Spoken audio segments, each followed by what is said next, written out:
ദൈവനാമത്തിന് മഹത്വമുണ്ടാകട്ടെ. കുരുടന്മാർ കാണുന്നതും കാണുന്നവർ കുരുടന്മാർ ആകുന്നതും. യോഹന്നാൻ എഴുതിയ സുവിശേഷം 9-ാം അധ്യായം അതിന്റെ 1-ാമത്തെ വചനം.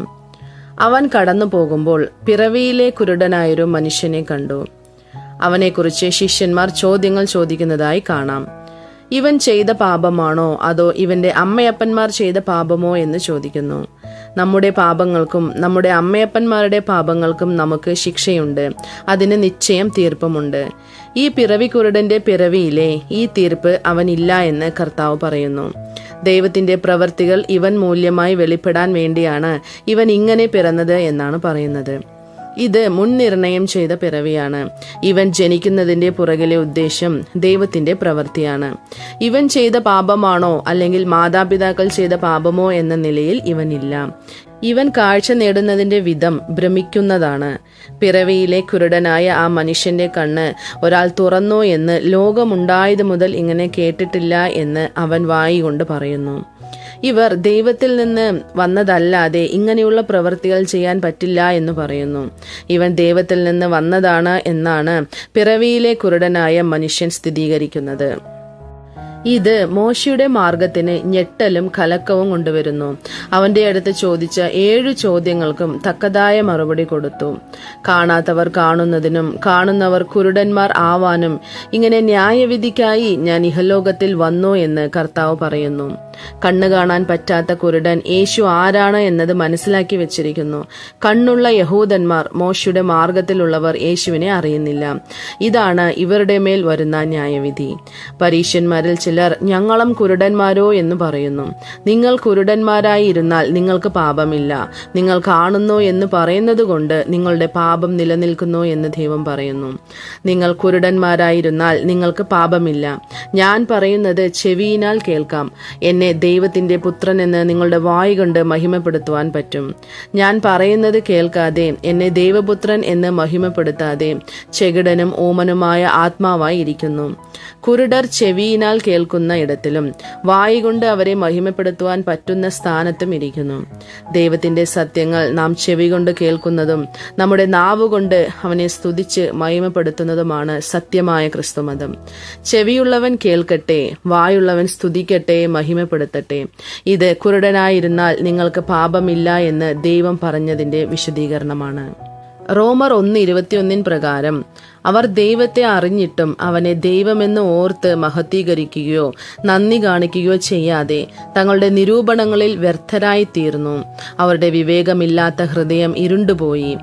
തുടർന്ന് റോമർ 1-ാം അധ്യായം 24 അവരെ അശുദ്ധിയിൽ ഏൽപ്പിച്ചു എന്നും റോമർ 1:26 അവരെ അവമാന രാഗങ്ങളിൽ ഏൽപ്പിച്ചു എന്നും റോമർ 1:28 അവരെ നികൃഷ്ട ബുദ്ധിയിൽ ഏൽപ്പിച്ചു എന്നും വായിക്കുന്നു. ഇതാണ് ഇവരുടെ മേൽ കൊണ്ടുവരുന്ന ന്യായവിധി. മർക്കോസ് 9:25 ഊമനും ചെകിടനുമായ ആത്മാവേ ഇവനെ വിട്ടു പോ എന്ന് കർത്താവ് ശാസിച്ചു പറയുന്നു.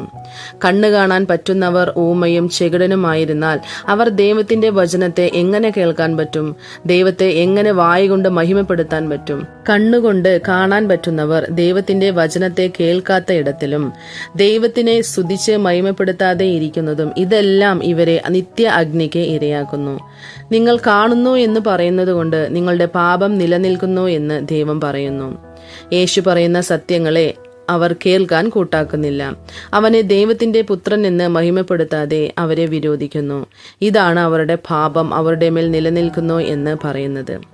കാണുന്നവർ ചെവിടരും ഊമരായും ഇരുന്നാൽ പാപം അവരുടെ മേൽ നിലനിൽക്കും, ന്യായവിധി പ്രാപിക്കും. ഏതായാലും പിറവിക്കുരുടൻ ദൈവപുത്രനെ അറിഞ്ഞും അറിയിച്ചും അവനെ ഏറ്റുകൊണ്ടും അവരെ മഹിമപ്പെടുത്തിയ സ്ഥാനത്തിലെ അവന് ഭാഗ്യം ലഭിച്ചു. പരീശരും യഹൂദന്മാരും അവരെ അറിയാത്ത ചെകിടരായും അവരെ മഹിമപ്പെടുത്താത്ത ഊമയും ചെകിടരുമായ ആത്മാക്കളായി അവർ എല്ലാവരും അങ്ങനെ അവസാനിക്കുന്നു. രണ്ടാമതായി പിച്ചയെടുക്കുന്ന കുരുടൻ. ലൂക്കോസ് എഴുതിയ സുവിശേഷം 18-ാം അധ്യായം അതിന്റെ 35 മുതലുള്ള വചനങ്ങളിൽ ഒരു പിച്ചയെടുക്കുന്ന കുരുടനെ നമുക്ക് കാണാം. യേശുവേ, ദാവീദ് പുത്ര, എന്നോട് കരുണ തോന്നണമേ എന്ന് നിലവിളിക്കുന്നു. ഇവൻ കുരുടനായിരുന്നാലും യേശുവിനെ ദാവീദ് പുത്ര എന്ന് ഏറ്റുപറയുന്നു. യഹൂദന്മാർ യേശുവിനെ ദാവീദിന്റെ പുത്രൻ എന്ന് അറിയാതെ ക്രൂശിൽ തറച്ചു കൊന്നു. കള്ളൻ യേശുവിനെ ദാവീദിന്റെ പുത്രൻ എന്ന് അറിഞ്ഞിരിക്കയാൽ രാജ്യത്വം പ്രാപിച്ചു വരുമ്പോൾ എന്നെ ഓർക്കണമേ എന്ന് പറയുന്നു. ഇവൻ കള്ളനായിരുന്നിട്ടും നീ ദൈവത്തെ ഭയപ്പെടുന്നില്ലയോ എന്ന് മറ്റേ കള്ളനോട് ചോദിക്കുന്നു. എന്തായാലും ഇവൻ ദൈവത്തെ ഭയപ്പെടുന്നവനാണ്. നാം ന്യായമായി ശിക്ഷ അനുഭവിക്കുന്നു, ഇവനോ അരുതാത്തതൊന്നും ചെയ്തിട്ടില്ല എന്ന് തന്നെ ഉണരുന്നു. യേശുവിനെ ക്രിസ്തു എന്നും ഇവർക്കൊരു രാജ്യമുണ്ട് എന്നും അറിഞ്ഞിരിക്കുന്നു. നീ രാജ്യത്വം പ്രാപിച്ചു വരുമ്പോൾ എന്നെ ഓർത്തുകൊള്ളണമേ എന്ന് പറയുന്നു. യേശുവിന്റെ കാൽവറി ക്രൂശിൽ മരിച്ചതിന് ശേഷം ആദ്യം രക്ഷിക്കപ്പെട്ടത് കള്ളനാണ്. ഇന്ന് നീ എന്നോടുകൂടെ പറുദീസയിൽ ഇരിക്കുമെന്ന് വാക്ക് പ്രാപിച്ചവൻ ഇവന്റെ രക്ഷയിൽ ദൈവത്തിൽ ഭയപ്പെടുന്നൊരു ഭയം കാണുന്നു.